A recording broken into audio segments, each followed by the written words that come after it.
ओम नमः शिवाय। कैसे हैं दोस्तों आप सब लोग? सभी लोगों का व्रत विधि उपाय में बहुत बहुत स्वागत करती हूँ। दोस्तों आने वाली है पूर्णिमा, सावन की पूर्णिमा यानी कि श्रावण के लास्ट दिन जो होते हैं और उसी दिन इस बार 5वां सावन सोमवार भी पड़ा है। तो इस दिन हमें भगवान शिव जी की पूजन बहुत ही धूमधाम से करनी भी है और जो लोग भी सावन का व्रत उठाए हैं वो आज के दिन उद्यापन भी करेंगे।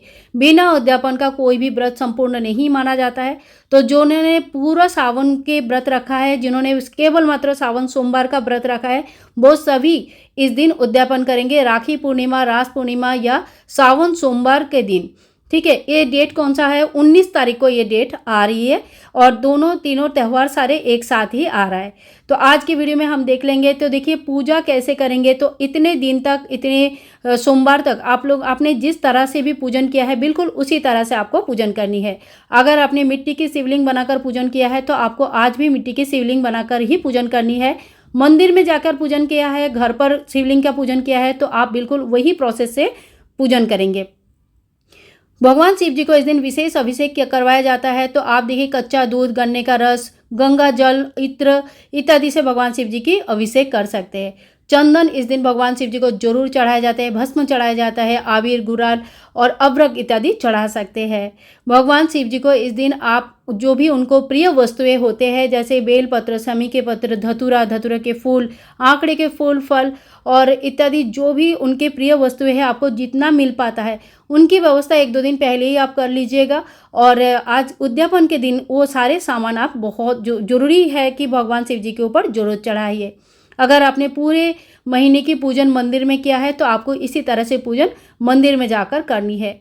उद्यापन के दिन पूजन होने के बाद एक ब्राह्मण जोड़ी को यानी कि एक ब्राह्मणी पुरोहित को घर पर बुलाकर खाना खिलाया जाता है, भोजन करवाया जाता है। तो देखिए पूजा विधि मैं आप लोगों को दिखा रही हूँ, साथ साथ में ये भी बता रही हूँ कि क्या क्या उस दिन स्पेशल आपको करनी है। तो यहाँ पे एक बेल पत्र के ऊपर आप चंदन लगा के उल्टा करके भगवान शिव जी के ऊपर जरूर चढ़ा दीजिएगा। इसी बेल पत्र का जो लास्ट का पार्ट है, डंठल मोटा वाला, वो हमें काट के फेंक देना है, वो यूज़ नहीं करनी है। और बेल पत्र को उल्टा चढ़ाया जाता है। बेल पत्र में आप अपने मनोकामना इस दिन जरूर लिख दीजिएगा क्योंकि ये आप उद्यापन कर रहे हैं, लास्ट दिन है तो लास्ट दिन में ठाकुर भगवान को अपनी मनोकामना जरूर बताइएगा। सम्मी के पत्र मिल जाता है, जरूर चढ़ाइएगा। सब कहते हैं कि एक सम्मी के पत्र 100,000 बेलपत्र के समान होते हैं।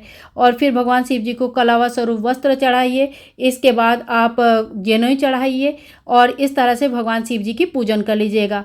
लास्ट में जब हो जाता है सब पूजा तो उसके बाद धूप दिखाइए, दीप दिखाइए, भोग चढ़ाइए और फिर सावन का सोमवार का कथा आपको एक बार जरूर पढ़ लेनी है। ठीक है, और समस्त कुछ सारे पूजा होने के बाद लास्ट में आपको आरती भी कर लेनी है। आप देखिए सावन सोमवार का जब उद्यापन होता है तो मेन होता है कि दान और भोजन, अन्नदान, वस्त्रदान, दक्षिणा इत्यादि का बहुत ज़्यादा महत्व होता है। तो आपका दान सामग्री आपको पहले से ही व्यवस्था करके रखना है। इसके बाद मैं आपको दान सामग्री के बारे में डिटेल्स में बता रही हूँ कि आप क्या क्या दान कर सकते हैं। अपने अपने शक्ति सामर्थ्य के हिसाब से आपको दान करनी चाहिए। मैंने यहाँ पे बहुत ही मिनिमम सामान आप लोगों को दिखाया है।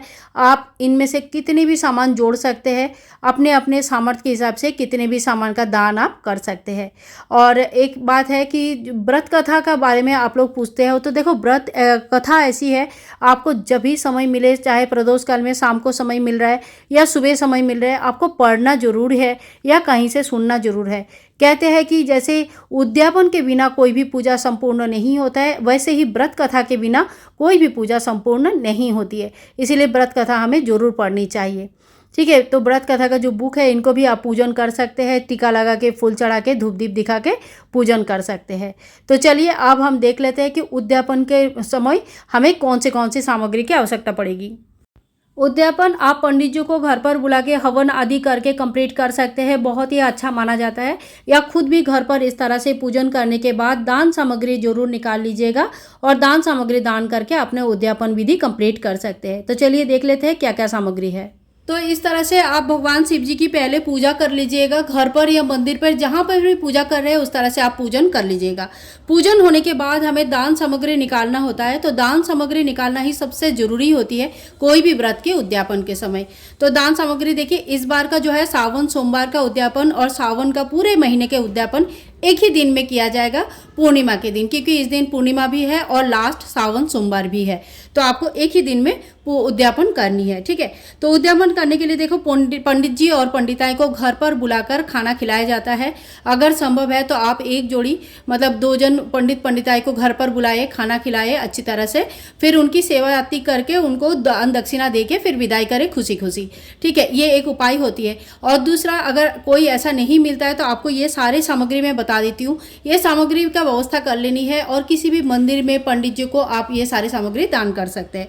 तो देखिए, सावन की महीना है कि माता के लिए एक जो चुनरी होती है, हरा चुनरी आप जरूर निकालिएगा, ये बहुत अच्छा माना जाता है, ठीक है। इसके साथ साथ अगर साड़ी संभव है तो साड़ी ले लीजिएगा, नहीं तो इस प्रकार से कोई भी कॉटन का कपड़ा ले सकते हैं, ब्लाउज पीस ले सकते हैं, सूती अगर चूड़ीदार वगैरह पहनते हैं, अगर सलवार सूट पहनते हैं तो सलवार सूट ले सकते हैं, लेकिन इसके साथ फिर दुपट्टा वगैरह सब कुछ होना चाहिए। और अगर नहीं संभव है, अपने अपने देखो दान कम ज़्यादा अपने हिसाब से होता है, और नहीं संभव है तो फिर आप जो है ना इस तरह का ब्लाउज पीस भी दे सकते हैं। पंडित जी के लिए इस तरह से व्हाइट कलर का शर्ट का पीस भी दे सकते हैं या धोती दे सकते हैं। तो ठीक है, कपड़ा आपको देना है। 3 चीज़ों का दान सबसे सही, सबसे मतलब जरूरी माना जाता है।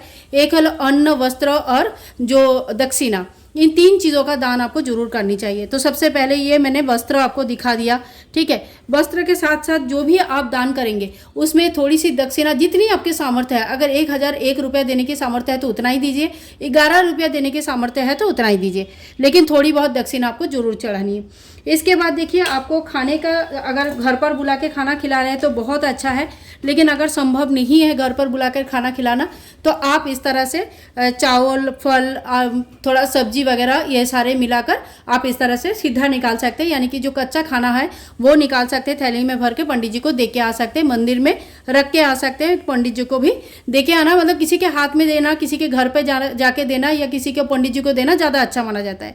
अगर ये भी संभव नहीं है तो कोई भी जरूरतमंद व्यक्ति को आप ये सारे दान कर सकते हैं, कोई दिक्कत नहीं है। जरूरी नहीं है कि वो ब्राह्मणी होना चाहिए, पंडित जी होना चाहिए, पुरोहित ही होना चाहिए, कोई भी जरूरतमंद व्यक्ति को आप ये दान कर सकते हैं। मंदिर में आज के दिन जो है ना डमरू दान किया जाता है, तो देखो अगर आपको डमरू दान करनी है तो आप इस तरह का डमरू तो दान कर ही सकते हैं मंदिर में, जो शिव मंदिर होता है वहाँ पे, और नहीं तो आप चांदी की डमरू छोटी सी बनाकर उसकी भी दान कर सकते हैं। तो देखिए चांदी का क्या क्या दान किया जाता है। मेरे पास डमरू नहीं है, आप अगर डमरू बनाना चाहते हैं तो आप डमरू भी दान कर सकते हैं, नहीं तो इस तरह से चांदी का जो नाग नागिन की जोड़ा आता है या एक नाग आता है भगवान शिव जी के ऊपर, साइज के अनुसार आप देख लीजिएगा, ये दान कर सकते हैं। बेलपत्र जो आता है चांदी का, ये भी दान कर सकते हैं, ठीक है। तो इस तरह से आप चांदी का बेलपत्र या नाग नागिन के जोड़ा वगैरह दान कर सकते हैं। तो इन सभी चीज़ों का दान करने के बाद ही जो उद्यापन आपका कंप्लीट हो जाता है, उद्यापन हो जाता है। पूजा आपको हर बार वैसे ही करना है जैसे आप हर सोमवार को करते हैं। इस सोमवार को आपको एक बार मंदिर का दर्शन जरूर कर लेनी चाहिए। आसपास जो भी शिवालय है, शिव मंदिर है, शाम के समय और या तो फिर अगर संभव है तो सुबह के समय घी का एक दीपक प्रज्वलित करके आइएगा और अपने उद्यापन भगवान को आरजी करके आइए कि भगवान आपके नाम पे जो भी पूजा हमने किया है, हमारे जितनी भी हमसे हो पाया है, मैंने उतना करके रखा है और आज मेरा उद्यापन है, आप कृपया मेरा पूजा को स्वीकार करें, मेरे मनोकामनाओं को पूर्ण करें। इस तरह से भगवान शिव जी के सामने एक दीपक आप प्रज्वलित करके आइए। अगर सुबह समय है तो सुबह कर लीजिएगा और अगर शाम को समय है तो प्रदोष काल में शाम को भी कर सकते हैं। तो ये बहुत ही सरल विधि से मैंने आपको उद्यापन विधि बता दिया है। शुरू में थोड़ा सा मैंने आपको पूजा भी दिखा के रखा है, तो आप उस तरह से भी पूजा कर सकते हैं। संपूर्ण शिव परिवार का फोटो या मूर्ति जो भी है वहाँ पे भी पूजा कर सकते हैं। मिट्टी का शिवलिंग या शिव परिवार बनाकर पूजा कर सकते हैं, या तो फिर आप चाहे तो कोई मंदिर में जाकर भी पूजन कर सकते हैं। मेन होता है दान सामग्री जो आपको दान करना होता है। इसके बाद देखिए एक और मेन चीज़ है, ये तो हो गया जो दान होता है ना, माता पार्वती के नाम पे आपको निकालनी है सुहाग की सामग्री, ठीक है। तो सुहाग की सामग्री क्यों है, क्या क्या होना चाहिए, तो देखो चूड़ी, बिंदी, मेहंदी, नेल पॉलिश, लिपस्टिक वगैरह जो भी सामग्री आपका मिल जाता है वो सारे सामग्री आप दान कर सकते हैं। 16 श्रृंगार दान कर सकते हैं, 5, 2, 4, जितने भी आपका संभव है उतना श्रृंगार आप दान कर सकते हैं। तो ये हो गया वो समग्र सामग्री जो आपको सावन सोमवार उद्यापन के लिए या तो फिर सावन महीने की संपूर्ण सावन महीने के उद्यापन के लिए चाहिए होगा। तो आई होप आज के वीडियो आप लोगों के लिए हेल्पफुल है। अगर वीडियो पसंद आई तो प्लीज़ लाइक कीजिएगा और चैनल को सब्सक्राइब कर लीजिएगा। आप लोगों का लाइक और सब्सक्राइब मेरे लिए बहुत ज़्यादा मायने रखती है और ज़्यादा से ज़्यादा वीडियो को शेयर कीजिएगा।